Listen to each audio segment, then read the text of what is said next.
بسم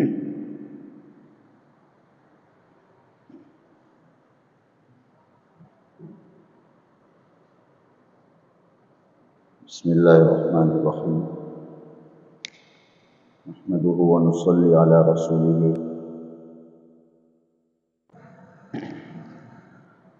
رات تراویح میں سورۃ الاعراف کی تلاوت کی گئی اور سورۃ الاعراف سے 90 پارے کے پونے تک تلاوت کی گئی ہے۔ اس سورت کی ابتدا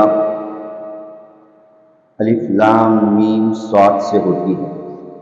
قرآن کریم میں ہم دیکھیں گے کہ ایسے بہت سے حروف ہیں جو حروف مقطعات کہلاتے ہیں، جیسے سورہ بقرہ کی ابتدا الف لام میم سے ہوتی ہے، اسی طریقے سے الف لام میم صاد، الف لام را، ایسے بہت سارے حروف جن سے سورت کی ابتدا ہوتی ہے۔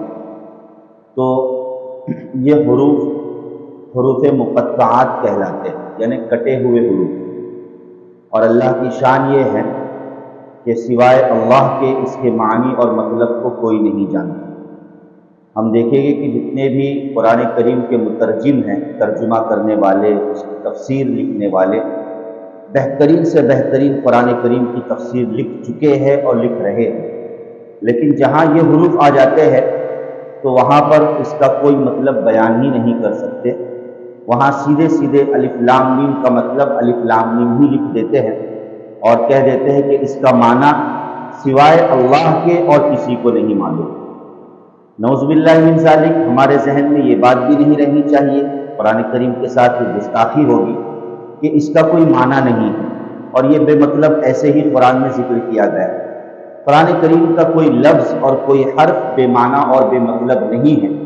وہ الگ بات ہے کہ اس کا علم ہمیں نہیں، لیکن انشاءاللہ کل جنت میں اللہ تعالیٰ جب اپنے بندوں کو کلام سنائیں گے، جیسے کہ حدیث میں آتا ہے کہ اللہ تعالیٰ قرآن خود اپنے بندوں کو سنائیں گے، تو اس موقع پر اس کے معنی اور مطلب خود اللہ تعالیٰ واضح فرما دے گے۔ اسی صورت میں جیسے کہ ابھی فرض نماز میں بھی پہلی رکعت میں یہی صورت کی ابتدائی آیت پڑھی گئی ہے۔ اللہ تعالیٰ کا فرمان والوزن یومئذ الحق، کہ اس روز حساب اور اس روز وزن ہوگا، اور یہ وزن کا ہونا بالکل حق اور سچ بات ہے۔ قیامت کے دن اللہ تعالیٰ اعمال کو تولے گے، اور قرآن کریم میں یہ بہت سی جگہوں پر تعبیر آئی ہے۔ فمن ثقلت موازینہ، کہ جس کا پلڑا جھک جاوے گا تو وہ ظاہر بات ہے کہ فہو فی عیشۃ راضیہ، وہ نیکیوں میں رہے گا اور عیش و عشرت کی زندگی گزارے گا، یعنی جنت میں جائے گا۔ ومن خفت موازینہ، اور جس کا پلڑا ہلکا ہو گیا تو فأمہ ہاویہ، اس کا ٹھکانہ جہنم ہو۔ اس قسم کی تعبیر قرآن کریم میں بہت سی جگہوں پر آئی ہوئی ہے کہ اللہ تعالیٰ اعمال کو تولے گا۔ ذہن میں یہ بات آ سکتی ہے کہ اعمال کو بظاہر نظر آنے والی چیز نہیں ہے تو پھر ان کو کیسے تولا جائے؟ آج کی ٹیکنالوجی زمانے کے اعتبار سے یہ کوئی اہم سوال نہیں ہے اتنا، اس لیے کہ ہم دیکھتے ہیں کہ آج بھی ایسی بہت ساری چیزیں ہیں جو نظر نہیں آتی، لیکن اس کے باوجود اس کو تولا جاتا ہے، اس کی کوانٹٹی پیش کی جاتی ہے، اس کی کوانٹٹی کو متعین کیا جاتا ہے۔ جیسے ہواؤں کو ناپنے کا آلہ ہوتا ہے، اور اسی طریقے سے موسم کو ناپنے کا آلہ ہوتا ہے، اور بارش کتنی کس جگہ پر برسی ہے اس کی کوانٹٹی کو بتلایا جاتا ہے۔ تو یہ ساری چیزیں تو آج کے زمانے کے اعتبار سے سمجھنے کے لیے بہت ہی آسان ہیں۔ تو اللہ تعالیٰ ممکن ہے کہ ایسا اللہ نے کوئی انتظام قیامت کے دن فرمایا ہوگا، اور ایسی چیز اللہ نے پیدا فرمائی ہوگی کہ اس کے ذریعے سے اعمال کو تولا جائے۔ اور دوسری بات یہ ہے کہ ایسا بھی ممکن ہے کہ کل قیامت میں اللہ تعالیٰ اعمال کو شکل دے دے، جیسے کہ بعض روایتوں سے اس کا ثبوت بھی ملتا ہے کہ اللہ تعالیٰ اعمال کو مجسم کر دے گے، شکل دے دے گے، اور ان شکلوں والے اعمال کا اللہ تعالیٰ وزن فرمائیں گے۔ ایک چیز یہاں پر یہ ذہن میں رہے کہ بعض ہم دیکھتے ہیں جو تولنے کے آلے ہوتے ہیں، آج کل پہلے اور آج بھی بہت سی جگہوں پر باقاعدہ 2 پلڑے ہوتے ہیں، ایک میں چیز رکھی جاتی ہے اور دوسرے میں ناپنے کا آلہ رکھا جاتا ہے، جس کو ہم لوہا کہتے ہیں، 1 کلو کا، 2 کلو کا وغیرہ وغیرہ۔ اور آج کل جو ٹیکنالوجی بھی اور کہہ لیجئے کہ ایک مشین بھی نکلی ہے، مختلف قسم کے طریقے ہوتے ہیں، اس میں ایسے دو پلڑے نہیں ہوتے ہیں بلکہ ون سائڈ چیز کو تولا جاتا ہے، الیکٹرانک جو موزونی چیزیں ہوتی ہیں اس کو ناپا جاتا ہے اور تولا جاتا ہے۔ لیکن قرآن کریم میں یہاں جہاں بھی اللہ تعالیٰ نے اعمال کے تولنے کی تعبیر اختیار فرمائی ہے، وہ ایک تقابلی تولا جائے گا۔ کیسے تولا جائے گا؟ تقابلی اعتبار سے تولا جائے گا۔ تقابلی کا مطلب یہ ہے کہ ڈفرینس ہوگا کہ نیکیوں کو بھی تولا جائے گا اور انسان کی برائیوں کو بھی تولا جائے گا۔ ایک طرف نیکیاں ہوگی اور دوسری طرف برائیاں ہوگی، مطلب معاملہ دو طرفہ ہوگا۔ لہذا اس حیثیت سے فوکس تو نیکیوں کے پلڑے پر ہوگا کہ اگر نیکیوں کا پلڑا جھک گیا تو ایسی صورت میں انسان کامیاب ہے، اللہ ہم سب کے پلڑے کو جھکا دے، اور اگر نیکیوں کا پلڑا ہلکا رہا، خفت موازین، تو ایسی صورت میں اس کے لیے ہلاکت اور خسارہ قرآن کریم نے بیان کیا ہے۔ آگے چل کر اللہ نے ذکر فرمایا کہ وَلَقَدْ مَكَّنَّاكُمْ فِي الْأَرْضِ وَجَعَلْنَا لَكُمْ فِيهَا مَعَائِشَ، کہ ہم نے تم کو زمین میں ٹھکانہ دیا، ہم نے تم کو زمین میں ٹھکانہ دیا، وَجَعَلْنَا لَكُمْ فِيهَا مَعَائِشَ، اور اس زمین میں ہم نے تمہارے لیے اسباب فراہم کیے۔ یہ اللہ کی عنایت ہے، اللہ کا کرم ہے۔ اور قرآن کریم میں بہت سی جگہوں پر اللہ تعالیٰ نے زمین کے مفاد کو ذکر فرمایا ہے کہ یہ زمین ہم نے کیوں پیدا کی اور یہ زمین ہم نے کیسے بنائی۔ مختلف جگہوں پر زمین کا تعارف اللہ تعالیٰ نے کیا ہے۔ تو معلوم یہ ہوا کہ اللہ کی طرف سے انسانی زندگی گزارنے کے لیے جو جگہ ہے، چاہے وہ انسان ہو یا حیوان ہو یا اور کوئی مخلوق ہو، تو اس کے لیے وہ جگہ صرف زمین ہی ہے، اور اللہ تعالیٰ نے قرآن میں اس کا تذکرہ فرمایا ہے۔ وَجَعَلْنَا لَكُمْ فِيهَا مَعَائِشَ، اور اسی زمین میں اللہ تعالیٰ نے جو زندگی گزارنے کے جو کچھ اسباب ہو سکتے ہیں، چاہے کھانے پینے کے اعتبار سے، چاہے رہن سہن کے اعتبار سے یا دیگر چیزوں کے اعتبار سے، تو اللہ نے اس کا انتظام زمین میں فرمایا۔ اللہ نے اس کا انتظام کہاں فرمایا؟ زمین میں فرمایا۔ آج چاہے سائنس کتنی ہی ترقی کر لے اور بہت کچھ ہاتھ پیر بھی مار رہی ہے، حتیٰ کہ اس زمین سے اٹھ کر وہ چاند تک کے پہنچ چکی ہے۔ ہم جانتے ہیں کہ چاند تک مخلوق پہنچ چکی ہے، لیکن چاند تک فقط پہنچی ہے، اور اس کا جو ریسرچ ہے اور اس کے جو مقاصد میں سے ایک مقصد یہ ہے کہ جیسے زمین پر مخلوق آباد ہے تو وہ یہ چاہتے ہیں کہ چاند پر بھی ایک دنیا کیا ہو جاوے، آباد ہو جاوے۔ اس کے لیے نت نئے انہوں نے اس موقع کے اعتبار سے اور آج تک ریسرچ کر رہے ہیں، اس میں اسٹڈی کر رہے ہیں۔ لیکن قرآن کریم نے صاف فرما دیا کہ انسان کے ٹھہرنے کی اصل جگہ چاند نہیں ہے۔ قرآن میں اللہ نے ذکر فرما دیا کہ انسان کے ٹھہرنے کی اصل جگہ زمین ہے، اور اس زمین میں اللہ تعالیٰ نے اسباب کو فراہم کر دیا ہے۔ لہٰذا اگر چاہے ترقی کے اعتبار سے آگے کیوں نہ بڑھ جائے اور چاند پر رہنے کے لیے کچھ چیزیں مہیا کیوں نہ کر دی جاوے، لیکن چاند پر یا کسی اور سیارے پر رہنا یہ در حقیقت ایک وقتی اور جزوی ہوگا، ہمیشگی کے ساتھ سوائے اس زمین پر اور اس زمین کے سیارے پر اور اس کے علاوہ اور کہیں رہا نہیں جا سکتا۔ یہ اللہ تعالیٰ نے قرآن کریم میں اس بات کو واضح فرمایا۔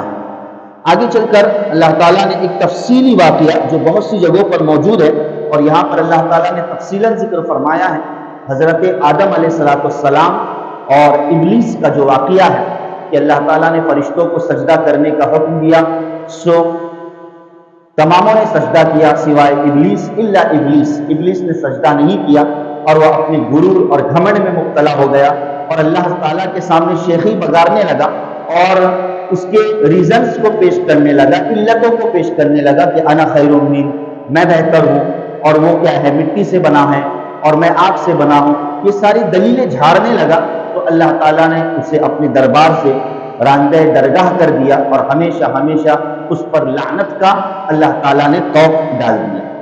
پھر جب یہ معاملہ ہوا تو اس ابلیس نے اللہ تعالیٰ سے ایک مہلت مانگی اور اللہ تعالیٰ سے ایک دعا کی، قال انذرنی۔ ظاہر بات ہے کہ مخلوق اگر خالق سے کچھ گزارش کرتے ہیں تو اس گزارش کو دعا ہی کہتے ہیں، اس گزارش کو کیا کہتے ہیں؟ دعا ہی کہتے ہیں۔ کہ ابلیس نے اللہ تعالیٰ سے یہ دعا کی کہ انذرنی الی یوم یبعثون، کہ جب یہ بات ہو ہی چکی ہے کہ اللہ تو نے مجھے ملعون قرار دیا ہے، تو اب تو مجھے قیامت تک کی مہلت دے. مجھے کیا ہے؟ قیامت تک کی مہلت دے، یعنی قیامت تک مجھے زندہ رکھ. چنانچہ اللہ تعالیٰ نے کہا کہ اس مہلت کو ہم نے قبول کر لیا. اور حدیث پاک کے پیش نظر کہ ابلیس سور پھونکنے تک زندہ رہے گا. قیامت کا جو سور پھونکا جائے گا تو سور پھونکنے تک ابلیس کو اللہ تعالیٰ حیات دے گے اور اسے زندگی عطا کرے گے کہ وہ کبھی نہیں مرے گا. لیکن جب سور پھونکا جائے گا تو جہاں ساری انسانیت اور ساری مخلوق ختم ہو جاوے گی تو ساتھ ساتھ ابلیس کا بھی کام کیا ہو جاوے گا؟ تمام ہو جاوے گا.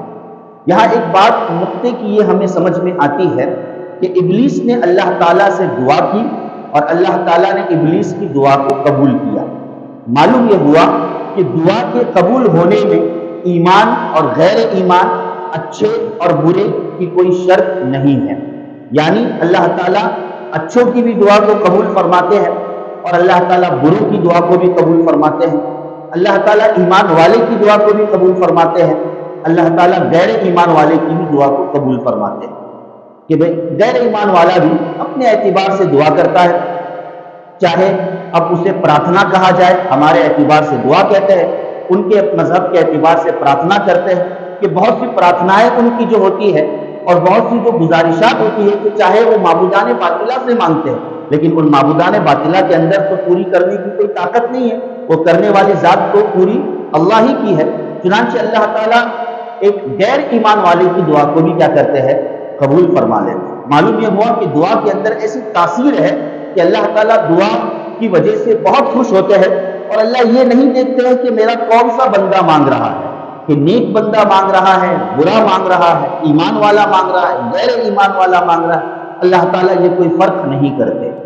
اور ایک بات یہ بھی سمجھ میں آتی ہے کہ جس کی بھی دعا اگر قبول ہو گئی تو دعا کا قبول ہونا اس شخص کے مقبول ہونے کی دلیل نہیں. دعا کا قبول ہونا اس شخص کے مقبول ہونے کی اور اللہ کے نزدیک اس کا مقام بڑا ہونے کی کوئی دلیل نہیں. اگر ایسی ہی بات ہوتی تو ابلیس کا مقام بڑا ہوتا. اللہ تعالیٰ نے ابلیس کی دعا کو قبول کیا، لیکن ابلیس تو ابلیس ہی ہے. اللہ اگر کسی غیر ایمان والے کی دعا کو قبول کر رہے تو اس کا مقام اللہ کے نزدیک اونچا ہو گیا. ایسی بات نہیں. دعا تو اللہ کی طرف سے طے ہے، کس کی قبول کرنی ہے کس کی نہیں کرنی ہے. تو ہمیشہ دعا کا قبول ہونا یا اس شخص کے مقبول ہونے کی علامت ہو، ایسا کوئی ضروری نہیں ہو سکتا. ہاں اگر ایک ایمان والا سچے دل سے اللہ تعالیٰ ہی کو دینے والا سمجھتے ہوئے اللہ سے مانگے تو یقیناً اس کا مقام اونچا ہوگا. اللہ تعالیٰ اس کی دعا کو جب قبول فرمائے تو مزید یہ کہ اس کا دعا مانگنا صرف دعا مانگنا نہیں رہے گا، بلکہ اس کا دعا مانگنا عبادت کے قائم مقام ہو جائے گا، جیسے کہ اللہ تعالیٰ نے اس کا تذکرہ 24ویں پارے میں ذکر فرمایا ہے. پھر اس کے بعد یہ پورا معاملہ ہونے کے بعد اللہ تعالیٰ نے اس ابلیس کو زمین پر دے مارا اور زمین پر پھینک دیا ابلیس کو. اور پھر حضرت آدم علیہ السلام اور حوا علیہ السلام جنت میں رہنے لگے ایک وقت تک. اور اللہ تعالیٰ نے ایک کنڈیشن اور ایک شرط یہ رکھی تھی کہ بھئی فلانا کام نہ کرنا، ولا تقرب هذه الشجرہ، کہ ایک فلانا درخت ہے کہ اس کے قریب نہ جانا. اللہ تعالیٰ کو چونکہ کرنا تھا اور نظام دنیا قائم کرنا تھا، معاملہ یہ ہو چکا کہ حضرت آدم علیہ السلام اور حوا علیہ السلام وہ کام کر بیٹھے جس سے اللہ نے ان کو منع فرمایا تھا. پھر اللہ نے ان دونوں کو حکم دیا کہ اہبطوا، کہ اب تم بھی اتر جاؤ زمین پر اور زمین میں جا کر اب تم اپنی محنت سے کام کرو. جنت میں تو محنت نہیں تھی، بیٹھے بیٹھے ساری چیزیں اور راحتیں اور آسائشیں مہیا تھی. پھر اللہ تعالیٰ نے زمین پر انہیں اتار دیا اور کہا کہ اب تمہارے ذریعے سے میں پوری انسانیت کو پیدا کروں گا اور نسل انسانی کا تمہارے ذریعے سے وجود ہوگا. پھر اللہ کا کرنا یہ ہوا کہ اللہ تعالیٰ نے حضرت آدم علیہ السلام کو ایک طرف اتارا اور اسی طریقے سے حضرت حوا علیہ السلام کو دوسری طرف اتارا ہے. اگرچہ اس سلسلے میں کوئی صراحتاً روایت، مستند روایت نہیں ملتی کہ آدم علیہ السلام کس جگہ پر اترے ہیں. البتہ بعض قرائن اور آثار سے اس بات کا ثبوت ملتا ہے کہ حضرت آدم علیہ السلام اس ملک ہندوستان کے ساحلی علاقے سرندیپ، جس کو آج سری لنکا کہا جاتا ہے، وہاں پر آدم علیہ السلام اتارے گئے. اور اسی جگہ پر کوہ آدم کر کے ایک پہاڑ کا نام ہے، مشہور ہے. ممکن ہے کہ اسی پہاڑ پر حضرت آدم علیہ السلام کو اتارا گیا ہو، جو لوگوں میں اگرچہ مشہور بھی ہے. اگرچہ اس کو مستند روایت سے ثابت تو نہیں کیا گیا، تاہم اس کا انکار بھی نہیں کیا جا سکتا ہے۔ اس سے پتہ چلا کہ سب سے پہلے انسان جو دنیا میں اترے ہیں وہ پیغمبر ہے، اور پیغمبر توحید کے ساتھ ہی اترتا ہے، پیغمبر شرک کے ساتھ نہیں اتر سکتا، نعوذ باللہ من ذالک۔ معلوم یہ ہوا کہ دنیا جب سے بنی ہے اور دنیا کی ابتدا شرک اور بت پرستی سے نہیں ہوئی، بلکہ دنیا کی ابتدا توحید پرستی سے ہوئی ہے، ایک اللہ کو ماننے اور جاننے کے ذریعے سے دنیا کی ابتدا ہوئی ہے، اور اسی آواز کو حال ہی میں اور ماضی قریب میں اللہ کے ایک بندے نے اور ایک شیر خدا نے اس آواز کو بلند کیا تھا اس ایک اسٹیج سے، تو اس پر عجیب طریقے سے پورا میڈیا گویا کہ بکھر گیا اور اس کو نہ جانے کیا لے دے کر اس مسئلے کو بنایا گیا، مگر ظاہر ہے کہ جس چیز کو اللہ کی طرف اللہ تعالیٰ واضح کرنا چاہتے ہیں سو واضح کر کر رہتے ہیں، اور ایک توحید کا کھلا پیغام خصوصاً ہمارے اس ملک ہندوستان میں پورے عمومی طور پہ لوگوں کے درمیان پھیل گیا کہ ہاں آدم علیہ السلام، اگرچہ ان کے نام کو الگ الگ انداز سے پیش کیا جاتا ہے، ہم آدم علیہ السلام کہتے ہیں جو کہ قرآن کریم میں اللہ تعالیٰ نے اس نام کا ذکر فرمایا ہے، اور بعض حضرات الگ الگ تلفظ ایڈم اور نہ جانے الگ الگ تلفظ اس کا پیش کرتے ہیں، اکثر یہی جانتے ہیں کہ آنے والے شخص پہلے آدم علیہ السلام ہی ہے، اور آدم علیہ السلام تو قرآن کریم نے پیغمبرانہ شان عطا فرمائی ہے۔ معلوم یہ ہوا کہ دنیا کی ابتدا توحید ہی سے ہوئی ہے، اس کے علاوہ اور کسی سے نہیں ہوئی ہے۔ اس کے بعد اللہ تعالیٰ نے آگے چل کر اس 8ویں پارے میں سورۃ الاعراف میں یا بنی آدم مختلف طریقے سے اللہ تعالیٰ نے خطاب کیا ہے سارے بنی آدم کو، یعنی انسانیت کو۔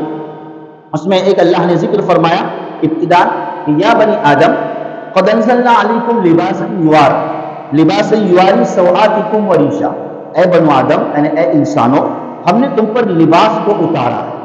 اتارنے کا مطلب اللہ تعالیٰ یہاں ایک نعمت کو بتلانا چاہتے ہیں کہ ہم نے تم کو لباس عطا کیا ہے جو تم پہنتے ہو، اور اس لباس کا دو مقصد ہے کہ یواری سوآتکم وریشا، کہ اس لباس کے ذریعے سے اپنے تن کو ڈھانکو، اور اس لباس کے ذریعے سے ایک محدود انداز میں تم زینت بھی کیا کر سکتے ہو، اختیار کر سکتے ہو۔ تو لباس کے دو مقصد ہے، ایک تو تن کو ڈھانکنا، ستر ڈھانپنا، اور دوسرا ہے زینت اختیار کرنا۔ اگر ان دو مقصد کے علاوہ کوئی تیسرا مقصد اس میں داخل ہو جائے یا ان دو مقصد کی مخالفت ہو جائے تو در حقیقت اللہ تعالیٰ کی اس نعمت کی ناقدری ہے۔ لہذا ایسا لباس پہننا کہ جس کی وجہ سے جسم کی ساخت نظر آئے یا جسم کا حصہ خصوصاً عورتوں کے اعتبار سے نظر آ جائے، اور عورتوں کو جو شریعت نے لباس دیا ہے اس کی مخالفت کرتے ہوئے عورت اس لباس کو اختیار کرے تو نیم برہنگی کا اظہار کرے، تو ایسی صورت میں یہ اللہ تعالیٰ کے نعمت کی ناقدری ہے۔ اسی لیے اسی آیت کے آگے اللہ تعالیٰ نے یہ بات ذکر فرمائی کہ یا بنی آدم لا یفتننکم الشیطان کما اخرج ابویکم من الجنۃ ینزع عنہما لباسہما۔ کیا فرما رہے اللہ تعالیٰ کہ اے بنو آدم تم شیطان کے بہکاوے میں مت آؤ، کہ جیسے کہ شیطان نے تمہارے والدین کو یعنی حضرت آدم علیہ السلام اور حضرت حوا علیہ السلام ان کو جنت سے اتارا، اس حال میں کہ ینزع عنہما لباسہما، کہ ان سے ان کے لباس کو چھین لیا۔ جنت میں تھے تو شاہانہ انداز سے جنتی لباس پہنے ہوئے تھے آدم علیہ السلام اور حوا علیہ السلام، جنت کا لباس تھا ان کا، لیکن جب زمین پر اتارے گئے تو ان کے اس لباس کو نکال دیا گیا اور پورے برہنہ حضرت آدم علیہ السلام اور حوا علیہ السلام اس دنیا میں بھیجے گئے۔ اشارہ اس بات کی طرف ہے کہ شیطان کی بڑی تحریک ہوتی ہے اور شیطان کا بڑا مشن ہوتا ہے کہ انسان کو بے لباس کر دے، انسان کو بے حیا بنا دے، کہ بے لباس کرانا اور بے حیا بنانا یہ در حقیقت تمام گناہوں کی ابتدا اور جڑ ہوتی ہے۔ لہٰذا تم اس بات میں بالکل متنبہ ہو جاؤ اے بنو آدم اور اے انسانوں کہ تم بے حیائی کا لباس اختیار نہ کرو، اس لباس کا خاص خیال رکھو کہ اسی لباس کو حضرت آدم علیہ السلام سے نکالا گیا، جیسے کہ قرآن کریم میں دوسری جگہ پر بھی آتا ہے کہ وَاتَّفِقَا يَخْصِفَانِ عَلَيْهِمَا مِنْ وَرَقِ الْجَنَّةِ، کہ آدم علیہ السلام اور حوا علیہ السلام جب زمین پر اتارے گئے تو مارے شرم اور حیا کے، چونکہ نبی تھے آدم علیہ السلام، بڑا مقام تھا، تو مارے شرم اور حیا کے اپنے آپ کو چھپانے لگے، اور پھر اللہ تعالیٰ نے ان کو یہ بات سجھا دی کہ جو درخت کے پتے ہیں ان درخت کے پتوں کو جڑوا کر اس کا لباس پہن لیا جائے۔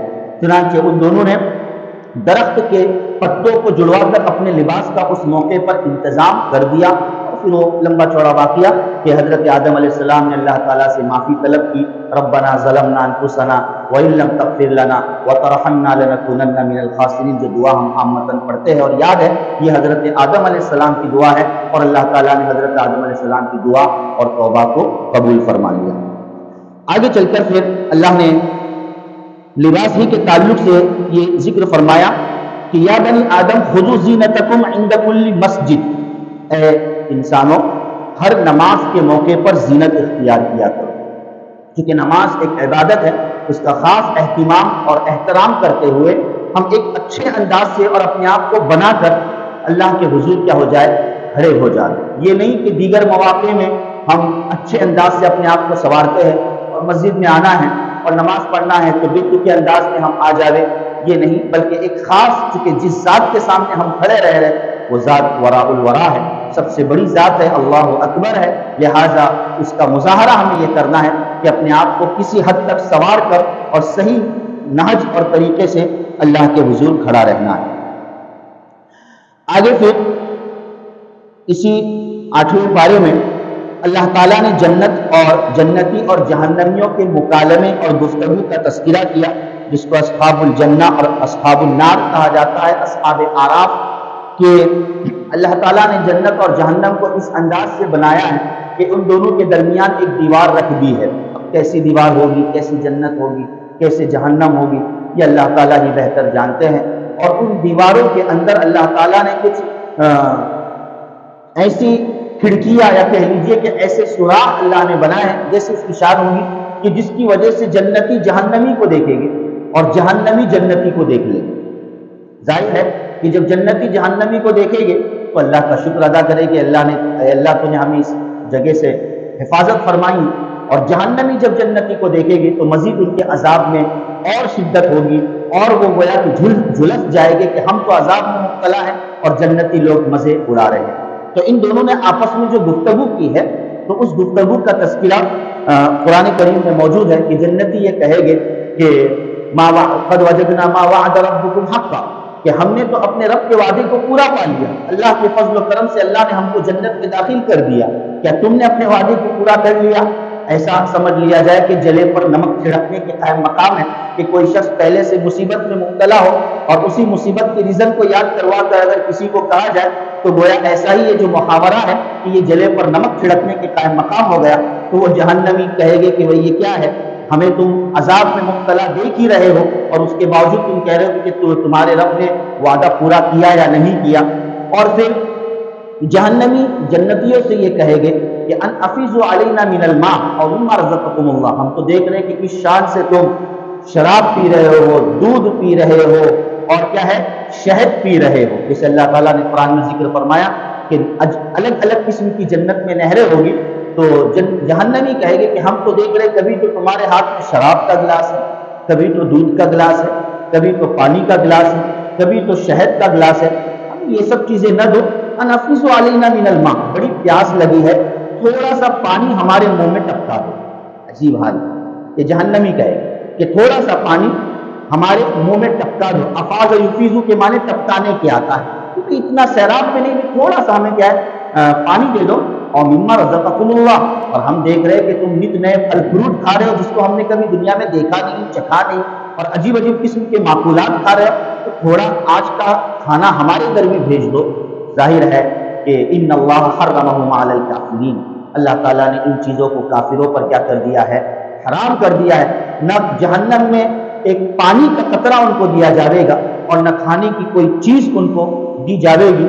اسی لیے اللہ تعالیٰ نے ایک کافر کا جنت میں داخل ہونا اتنا محال ہے، اللہ تعالیٰ نے اسی صورت میں یہ ذکر فرمایا کہ حتی یلج الجمل فی سم الخیاط، کہ ایک کافر جنت میں ہرگز نہیں داخل ہوگا۔ اور کیسے نہیں داخل ہوگا؟ اللہ نے اس کی مثال یہ دی ہے کہ جیسے ایک اونٹنی کتنی بڑی ہوتی ہے بھائی، کہ جیسے ایک اونٹنی سوئی کے سوراخ میں داخل نہیں ہو سکتی، بھائی ہو سکتی ہے، سوئی کا سوراخ کہاں اور اونٹنی کا وجود کہاں، اللہ مثال بھی دے رہے تو اونٹنی کی دے رہے، تو ظاہر بات ہے کہ اونٹنی کیا ہوتی ہے اور سوئی کا سوراخ کیا ہوتا ہے، تو دونوں کا کوئی میل نہیں اور جوڑ نہیں ہے۔ تو جس طریقے سے ایک اونٹنی کا اس سوراخ میں داخل ہونا ناممکن، بلکہ ناممکن سے بھی بڑھ کر ناممکن، تو اسی طریقے سے ایک کافر کا، ایک مشرک کا بھی جنت میں داخل ہونا اتنا ہی گویا کہ ناممکن ہے۔ اللہ کا فضل ہے کہ اللہ نے ہم کو ایمان والا بنایا۔ اس ایمان کی ہمیں قدر کرنی چاہیے، اس کا احترام کرنا چاہیے، مبادا کہیں ایسا نہ ہو کہ ہمارا خاتمہ اور ہماری موت غیر ایمان پر ہو جائے اور ہم بھی انہی صف میں داخل ہو جائے۔ اس لیے ہمیشہ اپنے ایمان کے تعلق سے ہمیں متفکر رہنا چاہیے اور ڈرتے رہنا چاہیے۔ آگے پھر اللہ تعالیٰ نے مختلف قوموں کا ایک ایک رکوع کے اندر تذکرہ فرمایا ہے، جو 19ویں پارے میں تفصیلی بات آ رہی ہے۔ حضرت لوط علیہ السلام، حضرت شعیب علیہ السلام، اور اسی طریقے سے حضرت داؤد علیہ السلام لوط علیہ السلام ہے، شعیب علیہ السلام ہے، حضرت صالح علیہ السلام ہے، ان کا واقعہ اللہ نے ذکر فرمایا ہے۔ اور پھر 9ویں پارے کی ابتدا میں تفصیلاً حضرت موسیٰ علیہ السلام اور فرعون کا جو واقعہ ہے، جو قرآن کریم میں بہت سی جگہوں پر آیا ہے کہ کس طریقے سے فرعون کے سلطنت کو حضرت موسیٰ علیہ السلام نے ختم کر دیا، اور کیسے حضرت موسیٰ علیہ السلام پیدا ہو کر فرعون کے محل تک پہنچتے ہیں۔ یہ 20ویں پارے میں بھی ہے، 19ویں پارے میں، اور بہت سی جگہوں پر اللہ تعالیٰ نے اس واقعے کا تذکرہ فرمایا ہے۔ آگے اللہ نے دعا کے تعلق سے ذکر فرمایا، ادعوا ربکم تضرعا وخفیہ۔ اللہ سے دعا کیسی مانگنی چاہیے؟ اپنے رب سے دعا مانگو، کیسے؟ تضرعا، تواضع کے ساتھ، عاجزی کے ساتھ، انکساری کے ساتھ، وخفیہ، اور مخفی طور پر آہستگی سے اللہ سے دعا مانگا۔ دعا کے 2 آداب کا اس آیت میں تذکرہ کیا گیا کہ دعا کیسی مانگنی چاہیے؟ تضرعا، اپنے آپ کو ذلیل کرتے، اپنے آپ کو محتاج بناتے ہوئے، اپنے آپ کو ضرورت مند بناتے ہوئے۔ لیکن افسوس، جیسے ہم ایک نارمل بات ہے کہ دعا ہم اللہ سے مانگ لیں، جیسے ہم دنیا میں کسی سے اگر مانگتے ہیں تو ہمارے مانگنے کی کیفیت کیا ہوتی ہے؟ کہ ہم سرسری مانگتے ہیں کہ دل سے مانگتے ہیں؟ اگر کسی سے ہمیں کوئی قرض لینا ہے، کسی سے ہمیں ظاہر ہے کہ کوئی مدد لینی ہے، تو ہمارا دھیان دوسری طرف ہوگا، بھائی مجھ کو ضرورت ہے، دے رہا ہے تو دینے کو، دیکھ تیرا مسئلہ ہے، ایسا نہیں۔ بلکہ ہم کیا کرتے ہیں؟ اپنی عاجزی کو اس کے سامنے پیش کرتے کہ میرے حالات ٹھیک نہیں چل رہے، ایسا ایسا معاملہ ہے، ذرا تیری طرف سے مدد ہو جائے گی تو اچھا ہو جائے گا، اللہ تیرا بھلا کرے، نہ جانے کتنی تمہیدات باندھتے ہیں۔ تو ظاہر ہے کہ دنیا میں ہم ایک دوسرے سے اس تضرع اور عاجزی سے مانگتے ہیں، جبکہ وہ خالق ہے، وہ مالک ہے، وہ دینے والی ذات تو اسی کی ہے۔ اور اس سے جب ہم مانگنے کے لیے آتے ہیں تو سوائے رسم و رواج کے اور ہم کسی طریقے سے نہیں مانگتے الا ماشاء اللہ۔ اللہ سے کیسے مانگنا چاہیے؟ تضرع کے ساتھ، عاجزی کے ساتھ مانگنا چاہیے، اور رسم و رواج کے طور پر نہیں۔ اسی لیے ہم دعا مانگتے نہیں بلکہ دعا پڑھتے ہیں۔ دعا مانگنے اور دعا پڑھنے میں فرق ہے، بات سمجھ میں آ رہی کہ ہمیں جو رٹی پٹی جو دعائیں یاد ہوتی ہے وہ بحیثیت رکھنے کے ہم بول دیتے ہیں، لیکن ہم کیا بول رہے ہیں اس کا نہ استحضار ہمیں ہوتا ہے، نہ اس کا ہمیں خیال اور دھیان ہوتا ہے، بلکہ ایک پڑھنے کی بات ہے کہ اللہ ہم کو عطا کر دے کر دے، یا اردو میں اگر کہہ رہے ہیں یا عربی میں جو بھی یاد ہوتا ہے تو وہ کہہ دیتے۔ تو یہ دعا مانگنا نہیں ہوا، دعا کا پڑھنا ہوا۔ دعا پڑھنا نہیں ہے بلکہ اصل میں دعا کو کیا کرنا ہے بھائی؟ مانگنا ہے۔ تو پہلی شرط تو یہ ہے کہ تضرع کے ساتھ اللہ سے مانگا جائے، اور دوسری شرط قرآن کریم نے یہ بیان فرمائی کہ خفیہ، اصل اللہ سے ہمیں زور زور سے نہیں مانگنا، بلکہ اصل ہمیں اللہ سے کیسے مانگنا ہے؟ آہستگی سے مانگنا ہے۔ اس لیے بعض روایتوں میں آتا ہے کہ نبی کریم صلی اللہ علیہ وسلم نے فرمایا کہ تم جس ذات کو پکار رہے ہو وہ گونگا اور بہرا نہیں ہے، وہ تو ہر ایک کی دل کی بات کو بھی کیا کر لیتا ہے؟ سن لیتا ہے۔ تو اصل دعا کے آداب میں ہے کہ آہستگی سے اللہ تعالیٰ سے، انفرادی طور پر ہم اللہ تعالیٰ سے آہستگی سے روتے ہوئے اور عاجزی کے ساتھ ہم اللہ تعالیٰ سے مانگنے والے بنیں۔ اسی لیے چونکہ مسئلہ بتلانا ذمہ داری کی بات ہے کہ فرض نمازوں کے بعد جو عامتاً اجتماعی دعا ہوتی ہے، اس سلسلے میں بظاہر اس سلسلے میں ہم افراط و تفریط کے شکار ہیں۔ بعض حضرات اس سلسلے میں بڑے پرزور انداز سے اس کی تردید بھی کرتے ہیں اور پرزور انداز سے اس کا ثبوت بھی پیش کرتے ہیں، حالانکہ ایسی بات نہیں ہے۔ اصولی بات تو یہ ہے کہ فرض نماز کے بعد جو بآواز بلند اجتماعی دعا کی جاتی ہے، بظاہر احادیث نبویہ سے اس کا کوئی ثبوت نہیں۔ فرض نماز کے بعد جو بآواز بلند اجتماعی دعا کی جاتی ہے، احادیث نبویہ سے بظاہر اور دور صحابہ سے بظاہر اس کا کوئی ثبوت نہیں ہے کہ باقاعدہ بآواز بلند اللہ کے رسول صلی اللہ علیہ وسلم نے دعا پڑھی ہے نماز کے بعد، یا صحابہ کرام نے دعا پڑھی اور پیچھے والے لوگوں نے اس پر آمین کہی، وہ الگ بات ہے کہ یہ طریقہ اور یہ سلسلہ چل پڑا ہے۔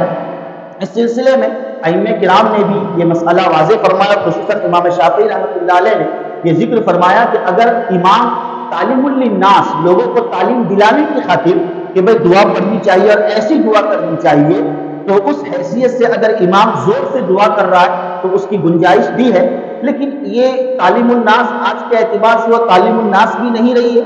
لوگ اس کو لازم سمجھتے ہیں کہ جس مسجد میں اجتماعی دعا اگر نہ ہو تو اس کو قصوروار ٹھہراتے ہیں کہ نہیں اجتماعی دعا ہونا چاہیے۔ اس میں شدت برتنے کی بھی ضرورت نہیں، بلکہ اصل طریقہ تو یہ ہے کہ اپنے اپنے طور پر دعا مانگیں، یہ اصل طریقہ ہے۔ البتہ دوسری طرف افراد ایسے ہیں کہ وہ یہ سمجھتے کہ سارا دین اسی میں ہے کہ بھئی جس مسجد میں یا جس جگہ پر فرض نماز کے بعد اجتماعی دعا ہوتی ہے تو گویا کہ وہ انتہائی بدعت ضالہ، وہ انتہائی گمراہی کا طریقہ ہے، نعوذ باللہ من ذالک۔ ایسی بات نہیں ہے۔ جہاں تک دیکھا جائے نفس دعا کا ثبوت تو ملتا ہے، فرض نماز کے بعد اللہ کے رسول صلی اللہ علیہ وسلم سے ثابت ہے کہ اپنے طور پر دعا مانگا کرتے تھے، اور حدیث میں بھی آتا ہے کہ فرض نماز کے بعد جو دعا مانگی جاتی ہے اللہ تعالیٰ اس کو ضرور قبول فرماتے ہیں۔ تو اپنے اپنے طور پر تو بظاہر دعا کو کرنی ہے، لیکن جو حضرات شدت برتتے ہیں وہ تو دعا کے لیے ہاتھ بھی نہیں اٹھاتے، وہ تو دعا کے لیے ہاتھ بھی نہیں اٹھاتے، خود کے طور پہ بھی نہیں اٹھاتے۔ یہ معاملہ افراط و تفریط کا نہیں ہونا چاہیے۔ جہاں آسانی سے دعا بند ہوتی ہو تو بند کر دی جاوے، لیکن یہ کہ اس بند کرنے کا یہ بھی مطلب نہیں کہ نفس دعا نہیں کرنی چاہیے، بلکہ اپنے اپنے طور پر انفرادی طور پر فرض نماز کے بعد دعاؤں کا اہتمام کرنا چاہیے۔ آخر میں اللہ نے ذکر فرمایا وَلِلَّهِ الْأَسْمَاءُ الْحُسْنَى فَادْعُوهُ بِهَا، اللہ تعالیٰ کے بے شمار اچھے اچھے نام ہیں، تم اسی ناموں سے اللہ تعالیٰ کو پکارا کرو۔ اور حدیث میں بھی آتا ہے، ایک حدیث میں تفسیر قرطبی میں بھی موجود ہے کہ اللہ تعالیٰ کے 99 نام ہیں، جن ناموں سے پکارے اللہ تعالیٰ اپنے بندوں کی آواز کو ضرور سنتا ہے۔ تو اللہ کے ان ناموں کو ہمیں یاد کرنا چاہیے اور اسی نام کا واسطہ دے کر اللہ تعالیٰ سے اس کی دعا مانگنی چاہیے۔ مثلا یا اللہ تو رحیم ہے، رحم کا معاملہ فرما، یا اللہ تو رزاق ہے، روزی عطا فرما، یا اللہ تو کریم ہے، کرم کا معاملہ فرما۔ تو اس طریقے سے الگ الگ انداز سے دعائیں مانگنا یہ قرآن کریم نے بتلایا ہے کہ فادعوہ بہا، اللہ تعالیٰ کے ناموں کو لے لے کر مانگ۔ تو یہ بھی ایک ترغیب ہے۔ اللہ تعالیٰ اپنے ناموں کی برکات ہم تمام کو نصیب فرمائے اور قرآن کریم صحیح طور پر سمجھنے کی سعادت نصیب فرمائے۔ آمین یا رب العالمین۔ وآخر دعوانا